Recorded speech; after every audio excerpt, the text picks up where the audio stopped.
赞美主，谢谢你的恩的爱，你怜悯施恩在我们每个人身上。你知道我们的缺乏，我们大大张口，你就丰富的充满我们。我们把下午的时间仰望在你手中，虽然时间很短暂，但是你的爱是永远无限的。主啊，你要充满我们，让我们能够明白主你的话语中的奥秘，也让我们一生一世都荣耀你的名。我们感谢赞美，把下面的时间恭敬仰望你手中，求你赐福我们以下的时间，把各位弟兄姐妹仰望在你的手中，也求主你帮助他们，让他们有个智慧启示的灵，明白你真理的奥秘，也能够传扬你的真理。感谢赞美，奉主耶稣基督得胜的名。阿门。印第安人啊，他们有一个习惯，他们呢，他们在跑，一定要下来休息一下，然后呢再继续往前跑。原因为什么呢？因为他说灵魂跟不上，身体也跑得很快，但是灵魂要跟上来，所以身体跟灵魂要合一。身体跟灵魂是合一的。我们呢虽然身体很累了，但是我们灵魂要跟上。虽然每个人礼拜啊结束以后在这边上课啊，是很辛苦哦。早上已经够辛苦的，下午还要来听课，但是呢，问题是你们这样子啊，得到更丰盛，更有能力。我们信耶稣，信，我们没有能力啊，那等于信是白信。那要有能力，我们不在于说你的经验有多丰富，啊，不在于你懂得多少，而是在于神的旨意，你有没有能力把它写出来？啊，这个很要紧啊。所以重点是你的能力怎么累积下来，要从神的话来。神的话呢是建造，你才有往上结果，向上跟向上结果。所以在神的话语上的建造，我们才能得着能力，信仰的能力啊。所以很重要呢，就是我们的灵魂要跟上来。每次上课呢都是来充电，充电。今天上第二课，还没上第二课以前呢，我们先把第一课还没讲完。上个礼拜讲了2个概念。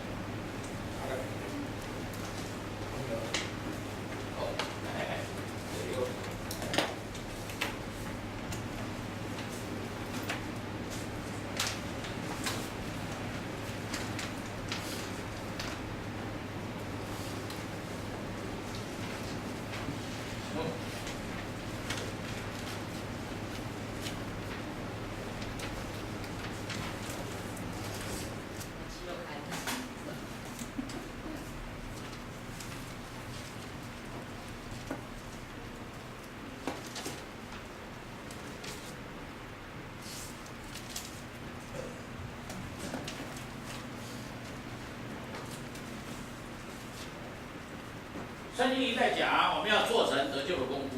什么叫得救的功夫？这个得救的功夫啊，是2个大阶段，2个阶段啊。第一个阶段呢，叫做救赎动力，救赎动力的运行啊。第二个呢，叫做圣灵引导的运行。这是我们第一课里面，第一课有带来吗？都有带来吗？第一课里面有提到这个东西哈。哎，这个是前后次序不能颠倒啊，绝对不能颠倒。要先救赎动力，后是圣灵引导啊，绝对不能颠倒。为什么？因为你的生命啊是要更新的，要有个新的生命，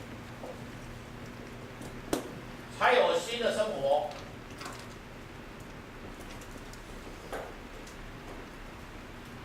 哎，这个人呐，没信耶稣以前啊，生活乱七八糟，青蛙哈，乱七八糟，生活啊不圣洁。原因在哪里？因为里面有个罪啊，罪性在里面。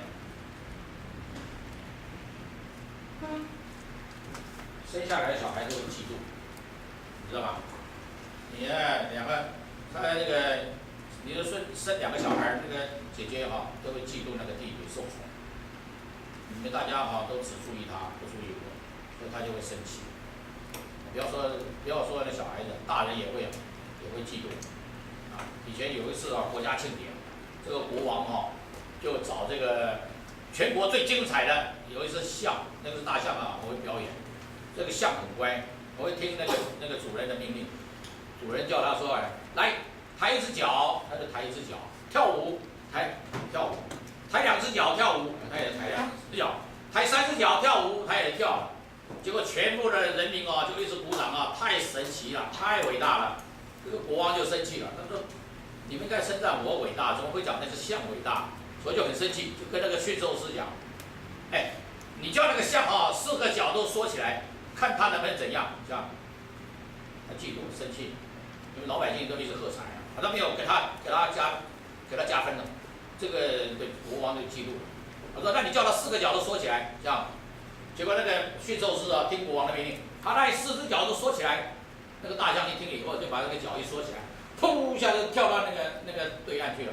对岸是另外一个国家，啊，那个中间呢有一个悬崖，啊，那个大象哦，脚一缩，飞过去，飞到对面那个国家去了。啊，那个对面的国家老百姓高兴死了，这是象啊，到我们国家来投诚了，啊，要鼓掌，高兴死了，还是喝彩。看，这个意思代表什么？这个嫉妒哎，就失去了。你看一个国宝啊，被他失去掉了，就因为嫉妒心造成后果。嫉妒，人啊，天生就会有嫉妒，为什么？因为罪性嘛，你没法去博爱，你就是认为说，他把我的光彩拿去了，我就非要整他。现在军队里面也搞这个，所以这也会内斗，斗到总司令说，那算了，我不要干，你们自己去玩，我不玩了，对不对？反正我退休金拿了跟一般上班薪水一样，我何必那么辛苦啊，在这边收烂摊子？你们去玩，这个是内斗啊，这个就是人的弱点和嫉妒。我以前在地检署的时候也会这样，我是菜鸟，他们就把一些工作丢给我，电视也是我，做什么都是我。我在晚上值班也叫我去，我住桃园的，开玩笑，我每天要烤鸡的，我累得跟狗一样，是吧？已经够烦的，结果为了烤鸡啊，他们在勾心斗角，然后说那个我们烤鸡绝对不能给菜鸟，菜鸟再怎么努力啊，永远是乙等，啊，乙等就是1个月薪水。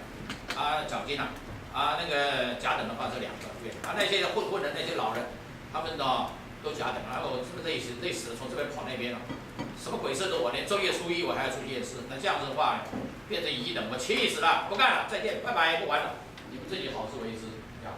他说你这么优秀，为什么要辞职？我说受不了了，被你们害死，我不做了，这样子，嫉妒，嫉妒心啊，就是作祟了，我失去了更大，得不偿失，这是人类的本性。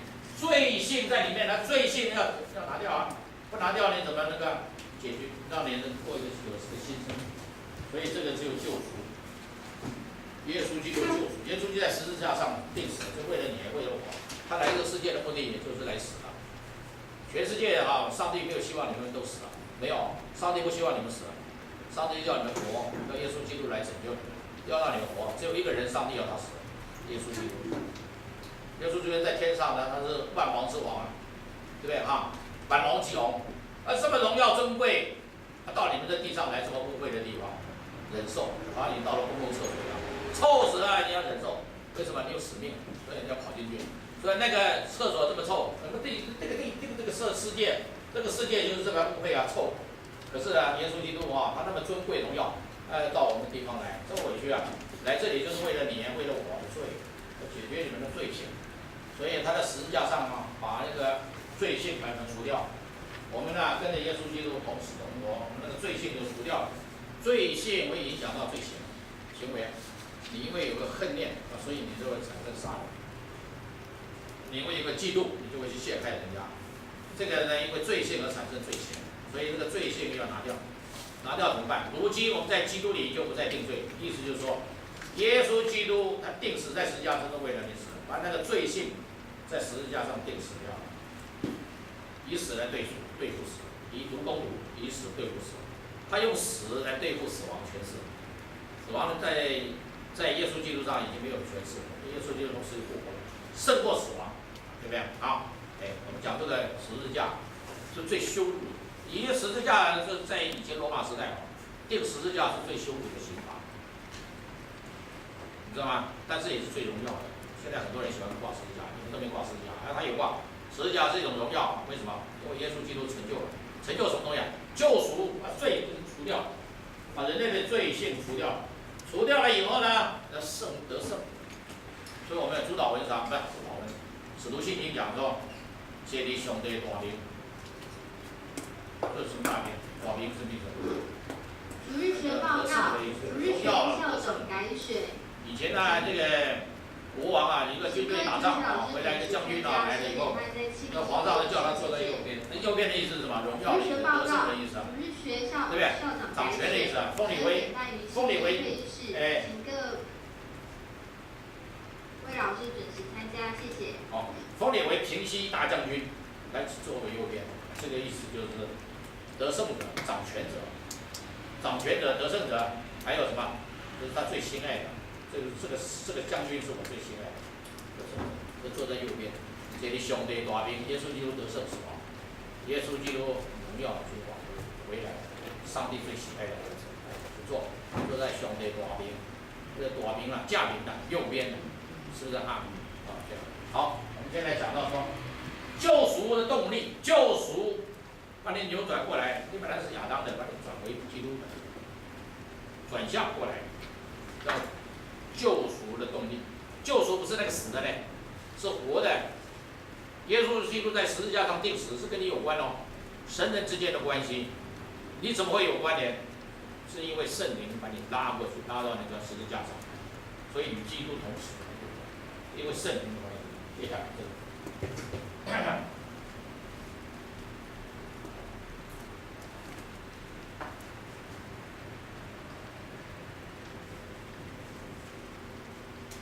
它是媒婆，圣灵是媒婆。你的，我跟你说啊，这样，耶稣基督跟你的关系就要靠这个媒婆，靠着圣灵来做工，要传这影片。你跟上帝的圣父跟人的关系，上帝跟你的关系中间是靠着耶稣基督。你真的会成为上帝的儿子呢？成为神家里面的人呢？跟耶稣基督同为后世呢？因为耶稣基督道成肉身。懂吗？这意思。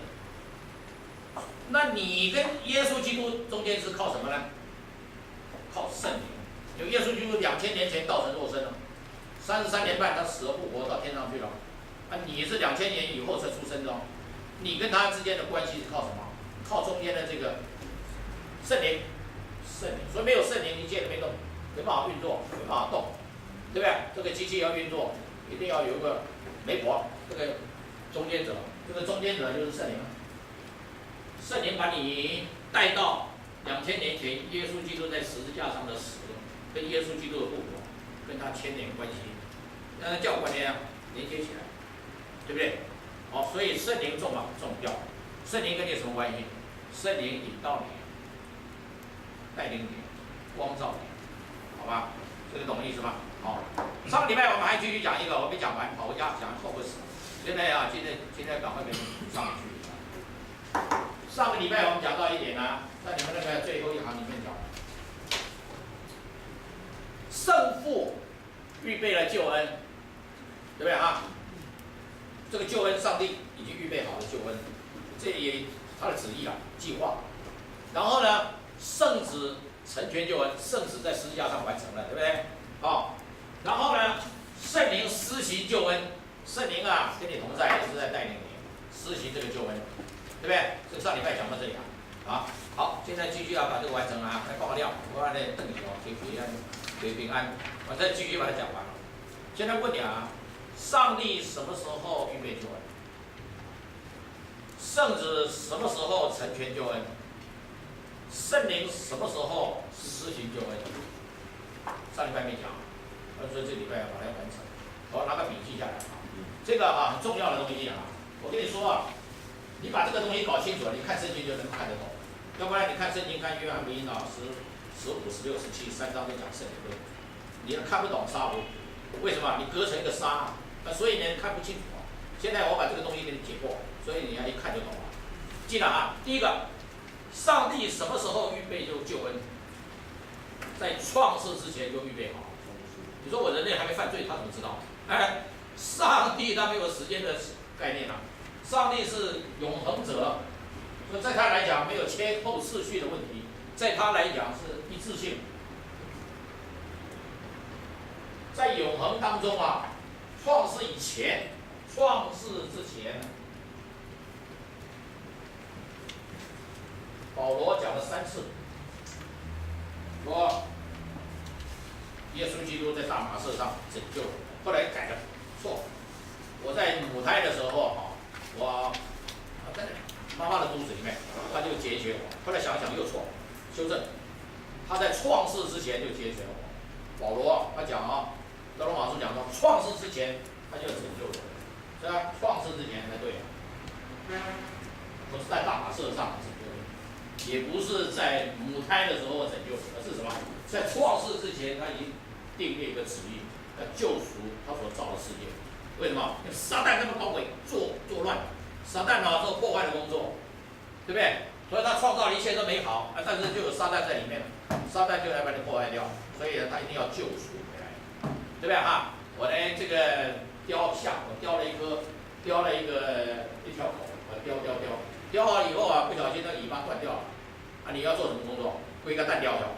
不是的，我要把它粘起来，把它修补一下，我把它辛辛苦苦做了半死，给它修补一下，对不对哈？上帝造了人，造了宇宙万物，就是要弄一个人来，请你来管理啊。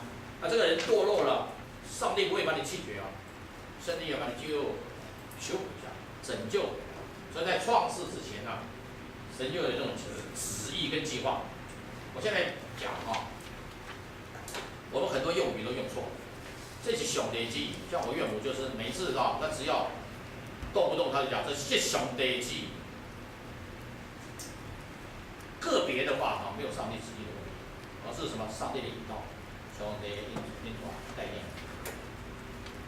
原则性的大原则救赎这个就是上帝旨意通暗式的叫上帝旨意。个别对你个人的话，那叫上帝的引导，这样很多人都弄不清楚。像早上我们在开车的时候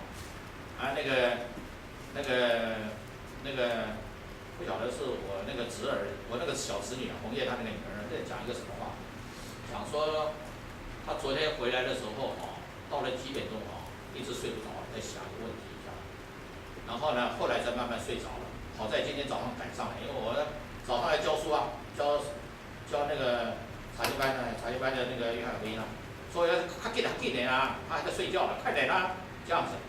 他说和你刚才我醒过来，我现在赶上了。我岳母讲说，那就是上帝旨意，这个它不是上帝的引导，不是上帝旨意大家搞清楚来，上帝旨意通盘性的救赎审判，这是上帝旨意，因为它对全世界每个人都要适用。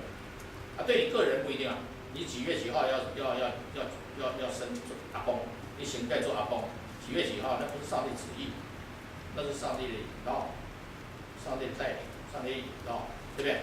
所以要搞清楚来。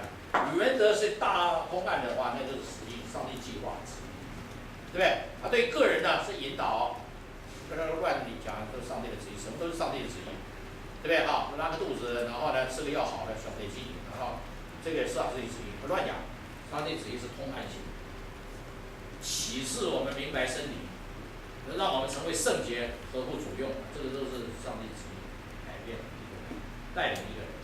可是呢，对你个人个别的我今天是对你，那是上帝的引导，不一样的东西。刚才讲哪去了？我刚讲哪去了？什么时候插这一段进来？对，讲到这个救赎的预备是在创世以前，上帝就定了，他的旨意就定好了，对不对？我们这个人堕落的这个上帝的计划当中，人堕落，慢慢拯救的。为什么人会堕落？因为自由意志滥用。上帝给你一个自由意志，你把自由意志乱用上帝怎么会给你自由意志？因为你是按他形象样式造的，他是自主性的神，所以你就有自由意志。而且自由意志乱用乱用了以后呢，你就堕落了，对不对？一般调小的为，一般调贵的为，你就堕落了。堕落了，神就知道魔鬼在破坏，所以要把你救回来，对不对这个就是上帝旨意。第二个，耶稣基督在什么时候成全了救恩呢？外面有人吗？就是那早授。好，圣歌队的要早圣歌队。耶稣基督完成救恩在什么时候？什么时间救恩完成？道成肉身，还有呢，死而复活升天，这个33年半的这件完成的事情是在历史中完成，这个是在永恒中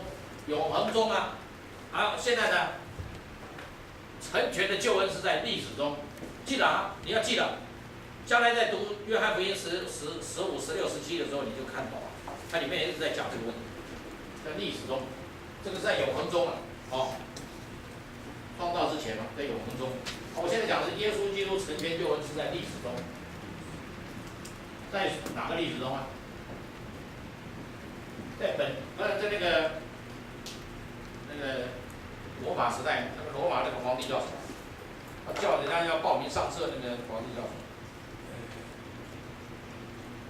皇帝叫什么？罗马皇。路加福音第1章，不是那皇帝叫路加福音第1章，这报名上册啊，约瑟跟玛利亚就带着那个到从伯利恒跑到那个拿撒勒，不是伯利恒哪去？在伯利恒去报名上册，那个谁，那皇帝叫什么东西？做皇帝的时候，我跟你讲，圣经上如果有名有姓有地址，那是事实，那不是自己编故事，那有名有数值有地址。他在比拉多手下受苦，定死了。他的生是在那个皇帝做皇帝的时候，对不对？什么奥古斯都啊？奥古斯都做罗马皇帝的时候，圣经上这样讲嘛，对不对？所以那个时候他诞生嘛，开始了。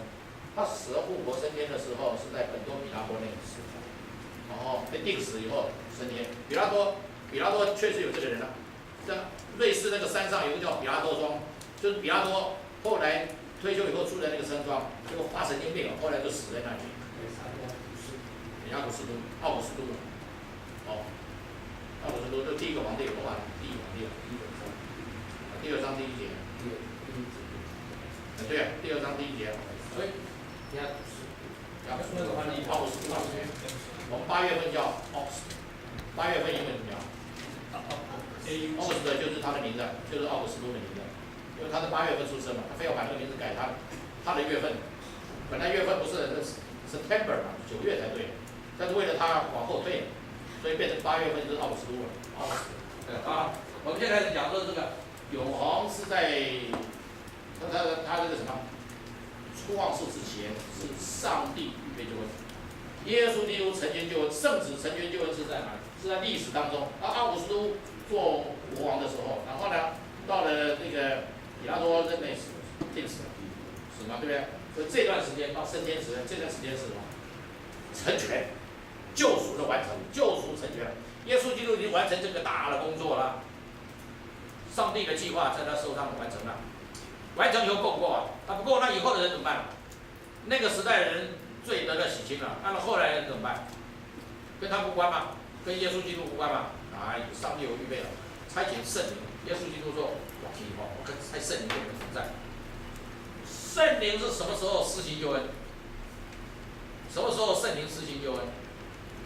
传福音的时候，传福音后圣灵就进到你里面去，所以传福音时，当人类传福音的时候，圣灵在感动，所以你就会得救。那叫做施行救恩，施行在你身上。你呀、决志不急啊！我当初把个信仰说不急啊！你要说，耶稣这2000年前就死了，你信耶稣，他怎么救你啊？他怎么救你？没办法，所以当然圣灵了。我决志了，对不对？圣灵就内住记得这个名词。我早上有个救因为这个成人班的时候，他们先上过。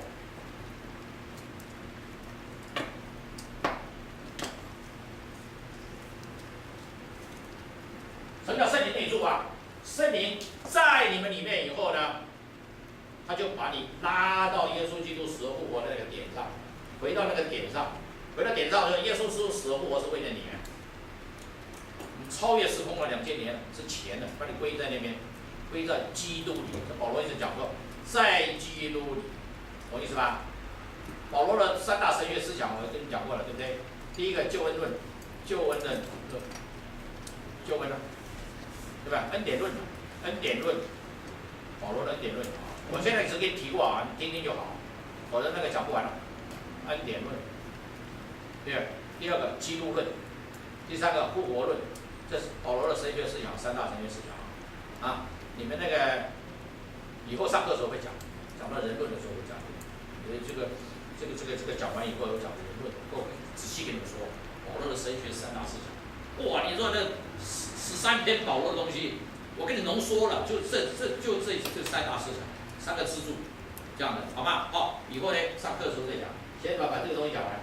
圣灵内住，圣灵在你里面他不会走上个礼拜我们讲过耶稣基督跟学生在一起就33年半。那死掉了，那时候没有依靠，我被捕入没有依靠了吗？不是，耶稣讲说，我去我就差圣灵到你们中间，他是保惠师他是我跟你们中间的桥梁。他呢，他会在你里面永远不离开。你说圣灵怎么跑掉了？没有，旧约时代圣灵会跑掉，参生很有灵。我头毛好像两老这样水，叫烂。你知道那个参生力量大到什么程度？他可以把这个城门拆下来，那个城门不是木板的了，那个城门是石头做的，那好重的那个，他力量大到那个程度可以拔起来，就是圣灵同在，圣灵同在，对不对？参生啊，结果那个参生哦，爱上一个姑娘，叫啥？为什么要上？大力拉。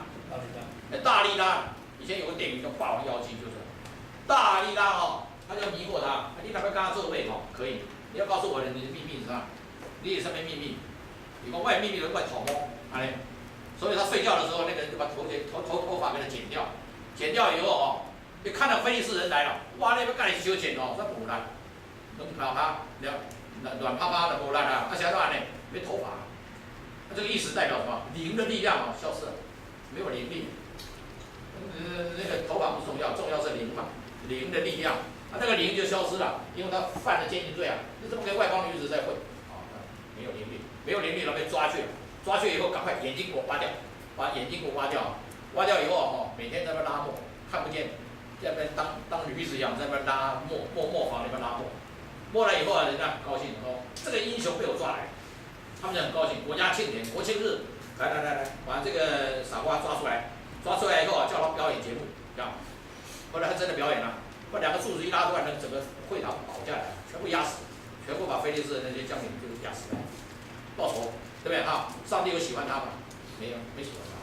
虽然你报仇了，但神有没有喜欢？没喜欢，因为他没有神的话。神说你这个秘密不要讲啊，那爱报，那报出来，这样被女色迷惑，那种傻瓜。所以呢，灵会跑掉。大卫也常讲啊，不要收回。不要从他的身上收回，不要从我这边收回你的灵。大卫不是那么悔改祷告51篇，诗篇51篇啊，求你不要从我身上收回你的灵，这代表什么？灵会跑掉，灵为什么跑掉？你不喜欢上帝，你不爱上帝啊，你不亲近上帝啊，你都做他眼中看为恶的事，所以灵就要走了。可是到新约就不一样了，新约这个灵是耶稣就差遣他来代表他。所以这个灵会走掉吗？会走掉，顶多呢灵担忧，你让圣灵担忧，圣灵就是在灵中不会干掉，他会担忧，所以呢圣灵没办法在里面运行，太屌了，塞住不能运行。你们家那个对讲机怎么按都没有声音，你们家那个对讲机打开看，里面一定有蜘蛛网，或者一些那个泡芙，或者是那个小石头挡住了，不通电，对不对哈？那你的对讲机怎么不灵？里面有塞住了。所以这个呢，就是灵被你塞住了，灵被塞住以后呢，就会通达。所以你活在这个世界上，你还在继续犯罪。你说，哎，我的信仰说完来过来，你讲还学会犯罪，因为你的灵没有通达，线不通，跟神之间的线没有通，所以你这没有警觉性，这个污秽肮脏很清楚，这样。所以呢，它是圣灵的内住在你里面以后呢，你呀，传福音的时候，人家把福音传给你啊。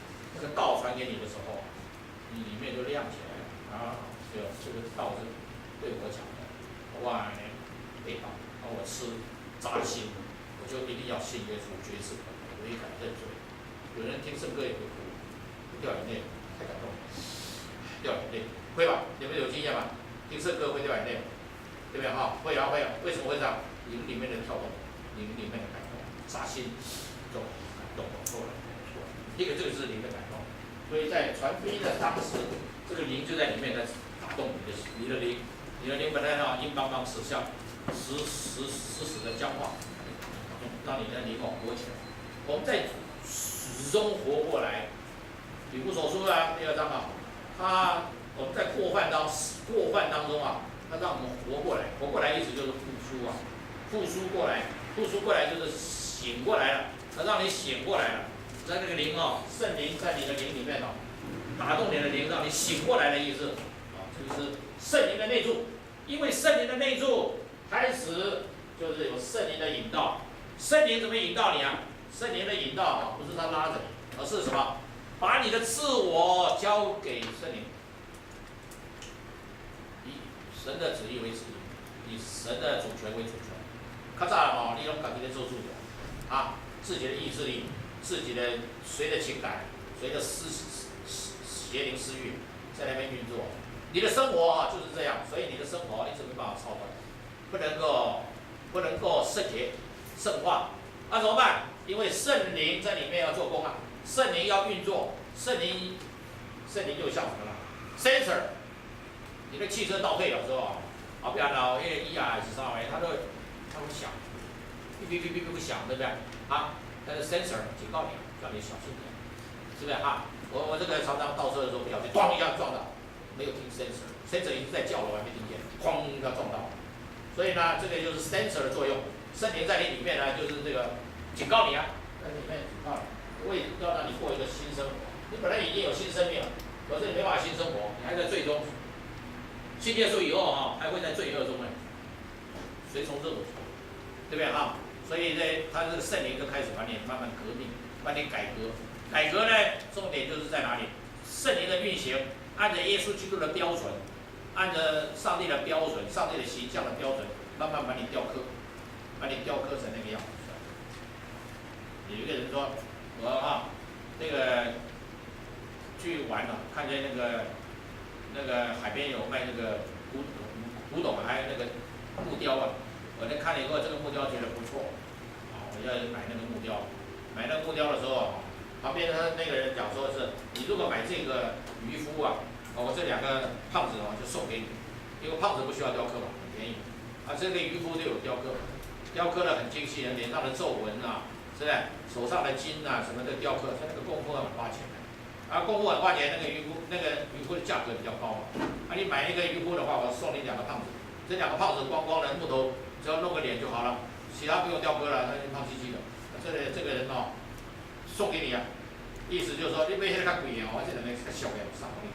为什么它便宜啊？因为它没有经过雕刻细琢，那个是有雕刻细琢，所以那个比较贵。你这个圣灵就是在引导你雕刻你让你更加的像神一样的。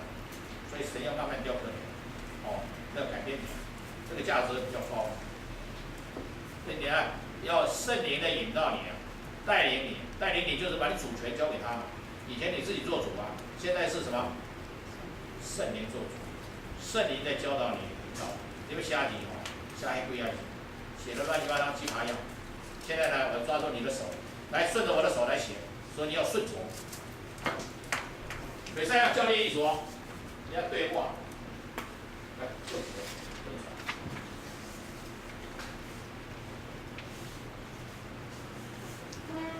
台语叫做损探小飞机，国语呢就叫做顺从圣灵的带领，圣灵的引导，圣灵在引导你顺从。你要圣灵怎么引导你？你要把你的主权交给他，你别用他了。对话，光讲练手写字，你顺这个写你写，这个写出来的字就漂亮了。你写那个是鬼画符，我呢写的端端正正一个字一个字抓着你的手来写。你哪个教练意思那种开心的话，所以呢，也要顺从我的意思来带领。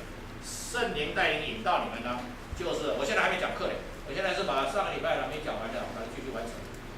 这个圣灵的引导，就是你要顺从你的跟抓他带领你，你是被动他是主动，所以你每天生活当中是顺从神的旨意。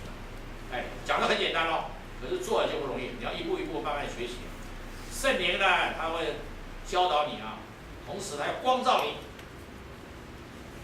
顺从他还不够嘞，还要光照你，照明你前面的路，你知道吗？这个圣灵的功能它就像一个灯一样，灯照亮你的前面的路。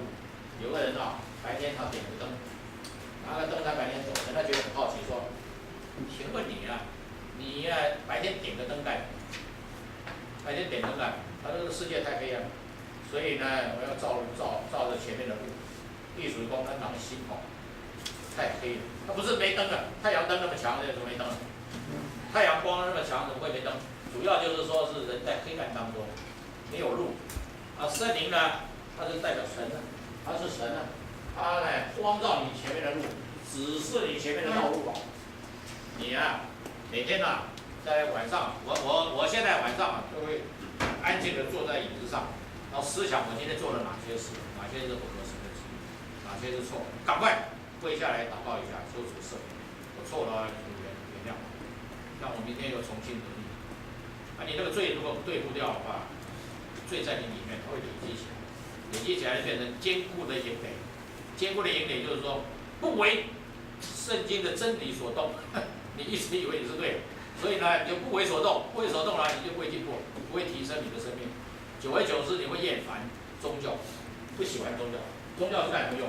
宗教是塑造你的人格，它宗教是来塑造人格啊，它会改变你的生命，改变你的气质。那为什么你信主信这么久了没气质？原因就是说，你就是没有马上悔改的，所以它慢慢的变成坚固的营垒，没办法攻破，圣灵没办法攻破，圣灵没办法攻破你坚固的营垒，所以你呢就活在老我里面，旧造的里面，所以不能改变，永远不悔改，是吧？所以这圣灵啊就会担忧了，圣灵啊为你担忧了，说你啊是上帝的儿女，你不像上帝，你啊上帝的儿女要像个上帝嘛，我们叫做成就得救的功夫啊，对不对？圣灵要做成他得救的功夫，也是把你们改造，把你变化，给你雕刻啊，所以呢，他要光照你前面的路，因为你在自我里面呢，在黑暗当中，不是没有太阳那个黑暗，而是在什么行事为人里面呢，你做的一件东西，黑暗，对不对啊？为什么这次那个真相找不到呢？就是因为太黑暗，所以呢，他不能公开，公开动摇国本，这种国家的军队全部瓦解，对不对啊？积习已久，不能改，不能改。你大胆的改嘛，改一两次以后，他就国家就老百姓就信任了。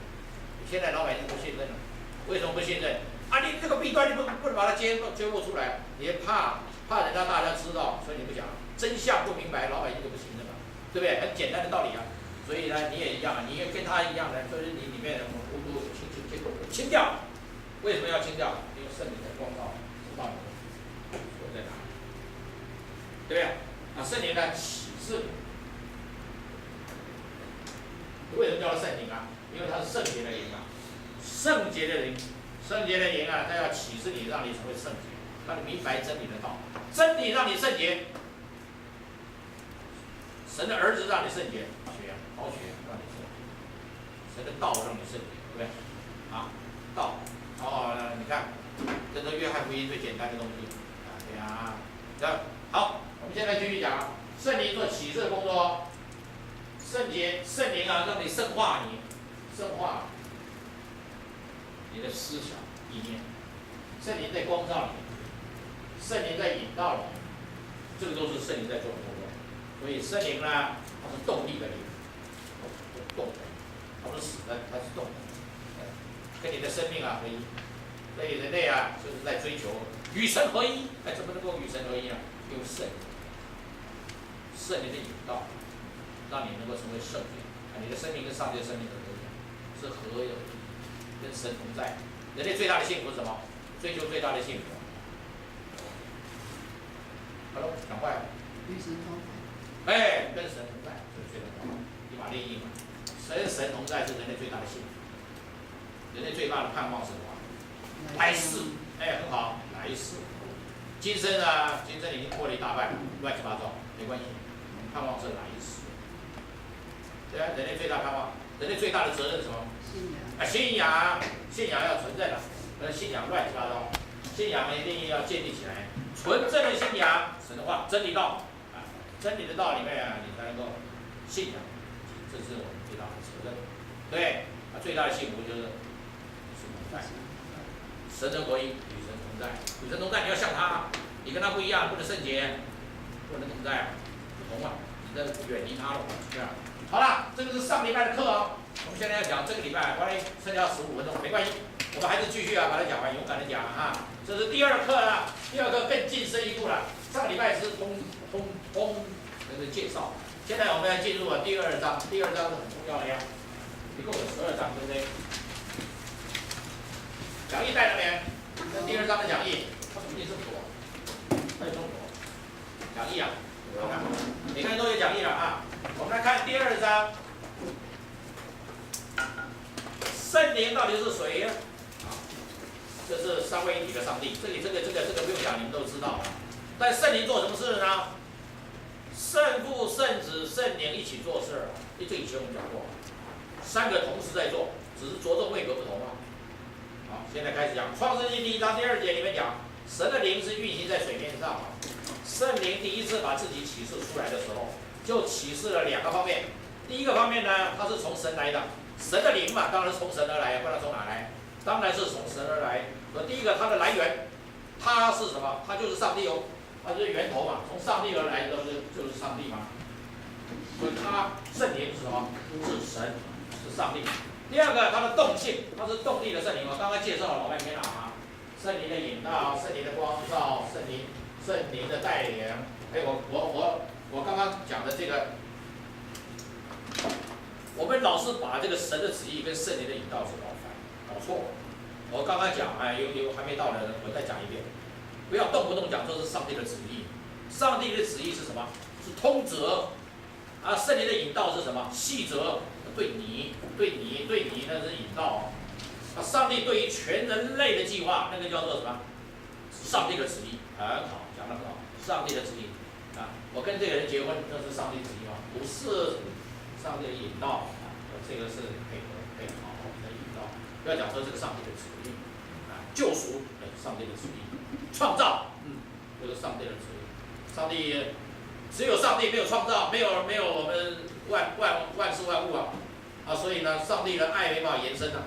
上帝是爱嘛，所有的宗教里面都讲我们追求爱，我们要寻找爱，我们什么？只有基督教是讲说上帝是爱，上帝怎么是爱呢？因为他彼此之间的互爱，圣父、圣子、圣灵之间的，圣父爱圣子，圣子爱圣灵，圣灵爱圣父，他们之间彼此相爱。啊，但是呢，这个爱呢，它要延伸出去啊，它没办法延伸啊，所以要创造万物。创造了万物，就是因为上帝的爱的关系，造了万物。造了万物以后，没有可以跟他互通的。那个石头不会跟上帝讲话，那只猫不会祷告神啊，我来敬拜你啊，不会啊，那怎么办？他要创造一个活物能跟他相对应，所以按照他的形象样式造了一个人。啊，这个人呢是有上帝的爱的延伸在我们里面，所以我们的爱是从神而来。神而来的爱啊，这个爱呢，从我们身上如果反射出去，所以有爱与被爱的关系啊，对不对哈？人呢一直在爱别人，一直爱，结果没有被爱，他也会孤单，他也要有一个回应啊，要有爱与被爱的关系，这个叫做相对性，相对性啊，看这个题外讲这个，我现在哈继续来讲，这个圣灵呢，它是什么身份？第一个，它从神而来的灵，第一个；第二个呢，它是动性的灵，它是动力的灵。它是从神而来的灵，是有动人的灵，所以当我们提到圣灵的时候，这个最基本的、最原先启示的概念，要先抓住哦，因为是圣灵自己启示他自己哦，对不对？把它启示出来、显明出来，所以呢，它就是神的自己。教会如果不遵从圣灵是神的话呢，这是错的。教会如果没有体会到圣灵的动人，也是错的。很多教会啊。他们就讲上帝是慈爱的，从来不讲基督。基督的救赎没有，你只有普遍性恩典。外面的那些拜拜的人，他们也有上帝是慈爱的，天公赐给我们雨水，给我们丰收，还帮助我中奖券，那这个是普遍性恩典啊，对不对？啊，基督教讲的是什么？救赎性恩典，救赎性恩典是耶稣基督为你而死。耶稣基督洗净你的罪，耶稣基督给你新的生命，耶稣基督把你转换为上帝的儿女，这个叫做救赎性恩典啊。这个救赎性恩典是因为耶稣基督的关系。可是耶稣基督他还有差圣灵到我们中间，所以这个圣灵来这边呢是做成全、施行救恩的工作。耶稣基督已经完成那个把那个东西拉到你的身上来，完成在你的身上，具体化在你的身上。耶稣基督救赎是为普世，现在为了你个人的得救，为了你个人的生命改变这个呢就是圣灵的工作啦所以圣灵工作呢，我们不能忽略掉它的动能。所以有的教会不讲圣灵，有很多福音性教会谈圣灵，因为什么很难讲，而且呢这个圣灵圣灵的东西很抽象，看不见，那怎么办？为了帮你医病赶鬼，然后呢变成灵恩派。灵恩派的意思是说。它就是医病赶鬼，就代表神的工作。神的工作呢，只是医病赶鬼，但是次要。门徒在传福音的时候，都是什么？奉上帝的名字赶鬼，这样子。但是他们回来以后，耶稣讲说，不要为了鬼都服你而欢喜快乐，要为了你的名定在生命册上来欢喜。也就是说，神的道才重要啦。医病赶鬼那是其次的，那不是很重点。重点呢是神的道，你要遵行神的道，你才能在永恒这世上跟这地上跟其上的情欲都要过去，为了遵行耶和华旨意的把它们成全。所以呢，你要为了留在永远的那个名册上的话，你要遵行神的道，医病赶鬼的其次。那我们现在呢，教会里面变成好像除了医病赶鬼以外没节目了。有个叫做真耶稣教会，就是这样。有一个姐妹哈，她一天到晚读圣经，然后我过去我说你圣经读了以后，她说我问你几个问题，你回答，答不出来。我说那你们教会有没有读圣经？有啊。我说你教会除了读圣经以外，牧师有没有给你讲到？有啊。我说他是讲什么内容呢？就讲医病赶鬼啊。我说从初一过年初一一直讲到年底，讲到那个12月31号都在讲怎样医病赶鬼啊。礼拜完了以后把你们医病赶鬼，又喊又叫的，让人家发抖。我说这个哈都已经偏离了，这不是正统，正统是什么？圣灵启示你，圣灵启示你真理的道，圣灵光照你，这个圣灵引导你来遵循它，把你整个生命改变过来。我跟你讲啊，圣灵的引导哈有3大功能，第一个功能改变你的思想。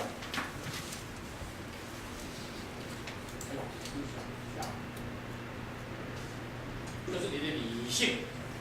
我们看啊，所有的人啊，都是认为哈，会读书的人，会思想的人哦，就认为说这个人是很高级、高等。哲学家就是很会思想，很会想人生的道理、人生的意义、人生的目的。啊，这个人就是表示有头脑，叫做理性人，有理性、有思想，不超胖啊，这个有头壳、会想象的这种人。圣灵要改变你，就是说你那个理念啊，你那个思想会随时改变，没有标准，无标准的。你的思想啊，一定要让什么？圣灵的管理，圣灵的真理给你指导，你这个理性才合乎标准，合乎神的标准。要不然这些行为哈，两边来推翻。柏拉图讲啊，宇宙有天，我们要穷一生的力量是要了解天，了解那个神的。可是他的学生啊，柏拉图的学生是亚里士多德。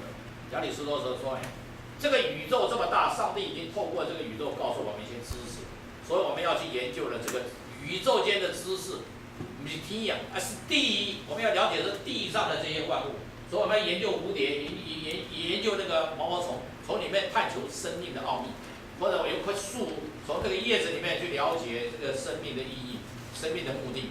所以他讲从地，老师讲天呢，地，学生在讲地，这个宇宙啊，把它分成2段，对不对哈？唯心论跟唯物论，对不对？有你说希腊人呢，他们都一天到晚的研究一些科学，研究一些思想，希腊哲学啊，思想。对不对？保罗讲说，希利尼人哦是要智慧，这个以色列犹太人啊是要神迹，这个都不可靠。那我们传的是什么？我们传的是什么？基督的道，基督十字架，这个才是真实的，这个是最高的。所以你看，用真理啊来引导你的思想，圣灵用真理啊来引导你的思想，让你思想啊归于真理啊，那你就正了，那没有反了。不会错啦，对不对啊？然后呢，它是圣灵啊，第2个工作，圣灵的引导的第2个工作，改变你的人格、气质、人格，改变你的气质。我信牙说到，我信牙说不差的，他这样哦，我信牙说的脾气特凶、特暴躁，不顺，想一想哦，气死了，就打个电话去骂人家一个晚上。现在不会，现在认为说，那哪一看强逼一点哦，他有没有错误是你论断。而是神来批判，神来论断。以前一坐下来以后，就会啊，不也来，这个叫做什么？这叫做上，茶话会，就今天第啦，来开杠来重点来讲啥？我都是某处最差劲，讲道讲乱七八糟，某某长老哈最烂，某某长老哈要死不要死，这个哈都是讨论这个。你现在啊信了耶稣以后不敢讲这些，为什么？这个神，你是在批判神的仆人啊，神这些咒诅会在你身上所以你要小心了，不能随便的成一时之快。我欢喜啦，我来要讲啊，要讲好爽嘞。我跟你说神都在宽容你，你不要以为神没在宽容，神都知道，你做什么神都晓得。神呢是在宽容你，让你悔改，你不要做这种无聊事啊，做重要的事情，不要把你生命浪费在那种无聊的事上。有一个猩猩啊，他捡了很多豆子，然后豆子一个掉了一个豆子，他就赶快捡那个豆子，把他那个10几个豆子放在旁边，他就捡那个豆子，捡了好久哈，那个豆子也没找到，他气死了，他算了，我要回家了。我那其他的10几个都不见了，被那个野鸭子什么都把它吃掉了。你看，顾此失彼，重点了，重要的东西你要把握，那个不重要的东西把它放弃掉，因为人生没有多少时间了。所以那些浪费时间在那聊这个、批评这个、骂那个啊，那些都是只有减分，不会加分啊！你要加分的时候，好好灵修，好好读神的话，好好注意神告诉你要做什么事，好好跟里面的那个灵讲通话，那个才是重要。不要再浪费时间了，人的生命啊，说走就走，很快啊，说走了以后就是面对审判，这叫审判。这世上听过我多少的话呀？你说你爱我，你做了什么呀？什么都没做。有个年轻人跑去跟耶稣讲说：“夫子，什么样得永生？”圣经上怎么讲？爱神爱人，我错了。耶稣讲是，你回去以后变卖你的财产，以后来跟随我。这个困难一点，这个财产变卖了，然后跟随你是困难。那我就是神了，你要我这边来求永生了。哎呀，求永生，我讲的话就是诫命了，就是命令啊！你诫命都守了，这一点你怎么守啊？我现在叫你把财产变卖，你也归我。你也跟我走，他又不肯表示你没有守诫命，那你的律法有守啊？一个也没守啊！嘴巴讲，你根本没遵行嘛，那嘴够你啊！所以呢，这个很重要的不是不用讲这，在讲重要的，讲灵。这就是一个教会里面呢，如果没有圣灵的动能，这个是错的。一个教会里面呢，不遵从圣灵是神，这也是错的，因为圣灵就是上帝，圣父、圣子、圣灵是上帝。所以圣灵的工作很重要，我们一直在讲说这是圣灵的工作，是整个耶稣基督跟你之间的桥梁。上帝跟耶稣之间的桥梁是什么？是吧？上帝跟人之间的桥梁是耶稣，耶稣跟人之间的桥梁是圣灵，好吧？第二个，完了时间刚到了好，我现在就大概提一下我下一次还要再继续讲。第二个是圣灵是从神而来的灵，为什么呢？因为它是耶和华的灵，圣灵灵，耶和华的灵。它是真理的灵，它也是耶和华灵，是运行的灵，也是动人的灵。上帝在造宇宙的时候也是神的灵运行在水面上，说有就有，命就立，命立就立，那个说就是道，道呢说有，然后那个灵就开始运作，动能了，它是能力。所以我刚刚又再讲一遍，基督徒所追求的，并不是你的知识有多少，你的经历有多少。摩西犯了最大的毛病，不能进迦南，最大的原因在哪里？知识很丰富，对不对？他也听上帝的话，我所的知识不是世界上的知识，是真理的知识，他都听上帝话，面对面。然后呢，还有呢，就是他依靠他的经历，依靠他的经验，所以打磐石打2下，以过去打1次出水了，很好。现在也没水的时候，来再打1下又出水，靠他的经历，不是靠上帝的话。上帝没有叫他打2次。对不对？打磐石打2次，打耶稣要定2次死，不行，可1次而已。经验，基督徒要追求的是什么？不是，而是什么？真理的道，然后呢，灵的能力。真理的道，然后灵的能力，这是基督徒要追求的。不要依靠你的智慧聪明，而是要靠什么？能力，对不对？不靠我们的智慧，不靠我们的知识才能，而是靠我们的能力。摩西就犯了这个毛病。到现在以色列人都很尊重摩西，可是，在神的眼睛里面，摩西不能没有进迦南呢。不过他灵魂有进去，但是他的身体没有离过山，他的灵魂进去了。你怎么知道他灵魂进去了？他在变化山上的时候，他跟以利亚、跟耶稣三个出现在那个变化山上，对不对？他的灵有进迦南，但是身体不灵。为什么？因为他不依靠神的能力，他不依靠真理的道，他是依靠什么？自己的经验，所以他打磐石打2次，脾气就坏了，打2次。所以呢，上帝讲说，你看见迦南了，但是你进去吗？进不了。所以呢，刚刚讲这个，圣灵引导我们的思想，圣灵引导我们的人格，你的气质；圣灵引导你的侍奉；圣灵引导你的生活，生活是圣灵的引导。还有呢，侍奉啊，你的侍奉也是要靠圣灵的引导，你靠干力啊，要靠圣灵的引导来做，讨神喜悦，讨神喜悦才能让人得救啊！耶稣讲了一句话，很多人就信了。耶稣讲什么话？啊，约翰福音10章，耶稣讲什么话？我因为常做神喜悦的事，记得啊，这句话很重要啊。我因为常做神所喜悦的事，上帝所喜悦的事，我父所喜悦的事，所以信他的人就多了。圣经上讲这句话啊，这句话是关键，是我们侍奉的总原则。讨神喜悦，怎么会讨神喜悦？神的话啊，你要照神的话来做，不是靠自己的计划，靠自己的能力，而不是，那是靠神的话。好，所以这个是很重要的啊。圣灵引导你什么思想，你的理性；圣灵引导什么？引导你的人格；圣灵引导你的什么？人格就是气质了。圣灵引导你什么？你的生活；圣灵引导你的什么？侍奉，很好，这样好。因为时间的关系啊，这个第2跟第3个很重要，我们下礼拜再继续讲，好吧？来，请说。上帝的旨意，圣灵的引导，耶稣的救赎，这3个样。是。上帝的旨意，圣灵的引导，救赎，耶稣基督的救赎，这3个啊。对。所以把引导跟旨意就可以一个通案，一个是个案。对。就是神有大的计划，那个叫做旨意嘛，对不对？然后他呼召一些人来实现他的计划，实现他的旨意。我呢不会进入岛，啊，你把他叫一块人来个去，好，所以要分工嘛。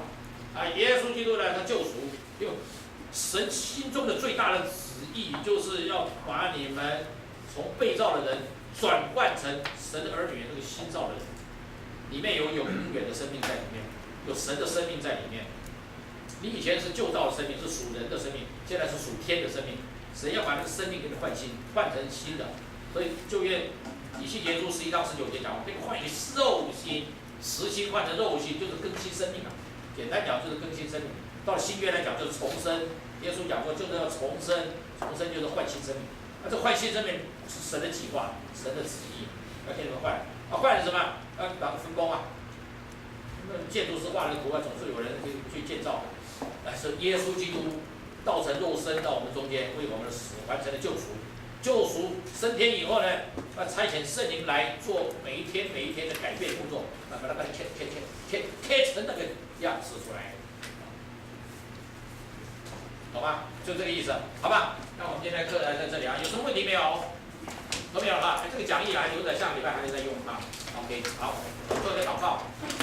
那帮助我们感谢我们赞美主，谢谢你的恩，你爱，你是在怜悯我们，你知道我们的软弱，我们常常有听了，但是呢，我们没有实行出来，我们没有活出这个道，是吧？求你帮助我们，让我们听明白这个道，知道，然后呢，能够行道，能够来传道，把这个道能够传扬出来，让大家能够明白救恩，明白耶稣基督为我们而死，明白耶稣基督死而复活，把新生命给我们，明白圣灵的引导。让我们得着光照，得到启示，让我们一生都能够行在你的道中，讨神的喜悦，直到你再来的时候，我们给你称赞。